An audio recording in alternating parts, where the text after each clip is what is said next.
Today we're going to take a look at exponential regression. Again, there are multiple ways to do exponential regression in Python. I'm just going to show you one way. I've already imported my libraries. I have my pandas library so that I can upload my CSV and manipulate my data. I have matplotlib so I can make a scatter plot. NumPy, which I need for some math, in this case, exponentials and logs. SciPy.stat, so I have the linear regression function, which I'll show you how we're going to use that in a little bit. And then I have my R squared value. So this data set is about the number of transistors in Intel processors starting from the year 1971. So that's what we're going to look at today. Let's start by making a scatter plot of our data, and then I'm going to explain some of the math behind what we're doing. So I'm going to look at years, which is years since 1970, and then transistors.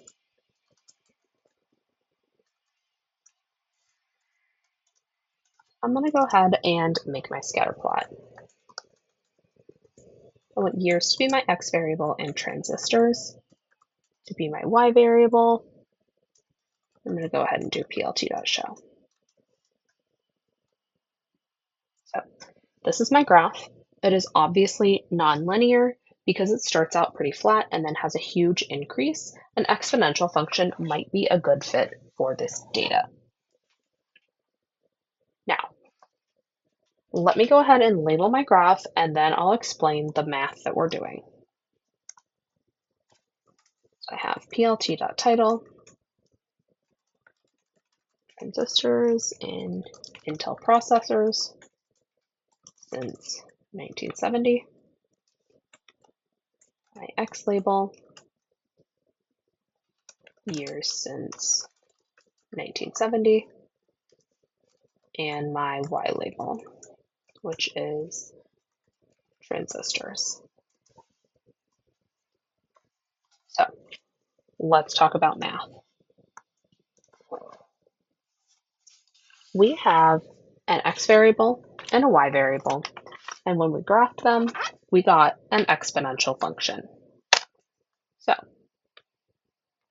if I have my X variable, my Y variable, the graph was exponential, which looks like this. And by exponential, I'm going to base everything on e to the x. If I compare my x variable to the natural log of my y variable, that will end up with an approximately linear relation.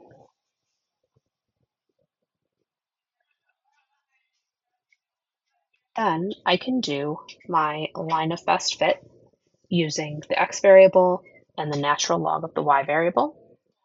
So I will end up with an equation that is of the form natural log of y is equal to mx plus b. This is not a super useful form of this equation, so the next couple things I'm going to show you are just based on laws of exponents. I want to get y by itself. So I can make both sides of this equation e to the natural log of y and e to the mx plus b. The e and the natural log cancel out, so on the left side of the equation I have y, and then on the right side I have e to the mx plus b power. Using my laws of exponents, I can break this up into the e to the mx times e to the b. And again, using laws of exponents, e to the m to the x and e to the b. So when I rearrange this, I end up with e to the b times e to the m to the x, which is the format y equals a times b to the x. Just in this case, a is e to the b, and b is e to the n. If this doesn't make a whole lot of sense to you, it's totally fine. The part that you need to know is that we are doing our linear regression in this format. We'll call this y-intercept. So lin regress will give us an equation in this format. And then exponential form of this is going to be e to the y-intercept power times e to the slope power to the x power.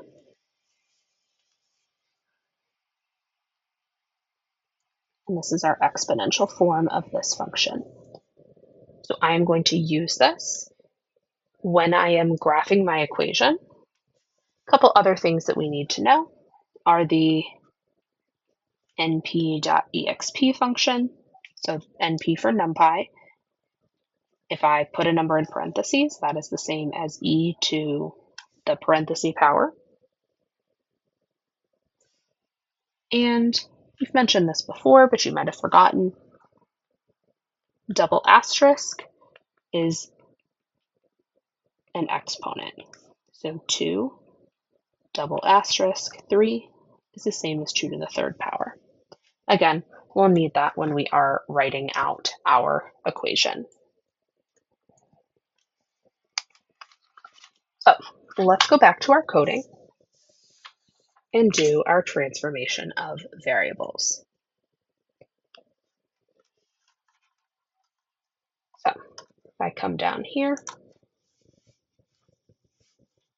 I am doing a linear regression on my x variable and natural log of my y variable. So just like we did with our linear regression, I'm going to just call it lin regress of my x variable, which is years, and then my y variable, which is natural log of the y variable.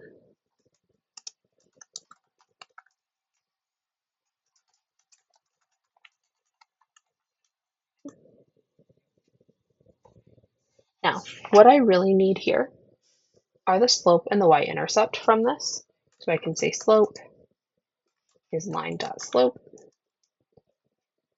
y-intercept is line.intercept. And now I've pulled those values from the linear regression. So now if I go back up here, I can do plt.plot